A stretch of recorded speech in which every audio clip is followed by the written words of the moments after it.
এবার আপনাদেরকে আমার i2 BHK সাইটের ক্লায়েন্ট মিস্টার বিপ্লব শীল এবং তার ফ্যামিলির সাথে পরিচয় করাবো এবং শোনাবো ওনাদের কি ধারণা, ওনারা কিরকম লেগেছে, ওনাদের রিভিউটা আপনাদেরকে শোনাবো। আমার এই ফ্ল্যাটটা পজিশন পাওয়ার পরে আমি একজন ভালো ইন্টেরিয়র খোঁজার চেষ্টা করছিলাম, যাতে আমি আমার এই ফ্ল্যাটটাকে খুব সুন্দর করে সাজাতে পারি। তো বিভিন্ন জায়গায় আমি খোঁজাখুঁজি করার পরে আমার কলেজ ফ্রেন্ড সুজিতের সঙ্গে হঠাৎ করে আমি জানতাম না সুজিত এই বিজনেসে আছে, আর বেশিরভাগ আগে আমি জানতাম না। তো পরে যখন জানলাম যে ওই বিজনেসে আছে, তো ওর সঙ্গে পরিচয় হলো। পরিচয় তো আগেই ছিল, বিজনেস লেভেলে পরিচয় হলো। হওয়ার পরে আমার মিসেসের টোটাল ইন্টেরিয়র ব্যাপারটা সাজাবার যে পরিকল্পনা, সেটা সুজিতকে ডেসক্রাইব করা হয়। অ্যাকর্ডিংলি সুজিত তার 3D ভিউ তৈরি করে।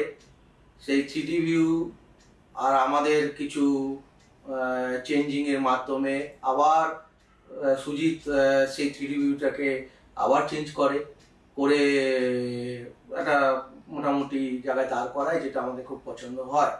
অ্যাকর্ডিংলি আমরা কাজ চালু করি। কাজ চালু করার পরে সুজিতের সঙ্গে আমাদের সঙ্গে যেরকম কথা হয়েছিল ঠিক সেরকমভাবেই সুজিত আমাদেরকে তার সার্ভিস দিয়েছে এবং সাজিয়েছেও। মেটেরিয়াল যা ইউজ করেছে সেটা নিয়ে আমাদের কোনো অভিযোগ নেই এবং সুজিতও চেষ্টা করেছে আমাদের যা ডিম্যান্ড সেটাকে ফুলফিল করা, এবং যে টাইমের মধ্যে আমি সুজিতের কাছে চেয়েছিলাম অলমোস্ট সেই টাইমের মধ্যে সুজিত আমাদেরকে ফিনিশ জব দিতে পেরেছে এবং তার জন্য থ্যাংক ইউ জানাচ্ছি সুজিতকে। ওভারঅল কাজটা সুজিত সুন্দরভাবে কমপ্লিট করে দিয়েছে।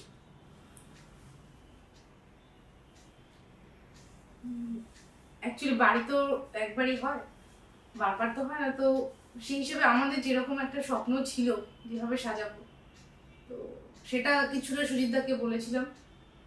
তো সেই হিসেবে আমাদের দুজনের তরফ থেকেই সেইভাবে মিলে এটা কমপ্লিট পুরো সাজানো হয়েছে। তো আমরা স্যাটিসফাইড।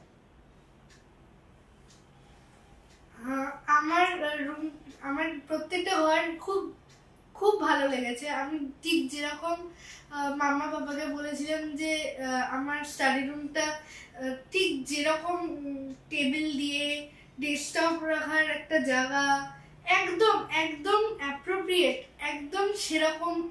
আমি বলতে চাই যে আমি যেটা এক্সপেক্ট করেছিলাম সেটা আমি তার থেকে বেশি কিছু পেয়ে গেছি। মানে আমার এতটা ভালো লেগেছে। I like to thank all that I get. Thank you, Aditi.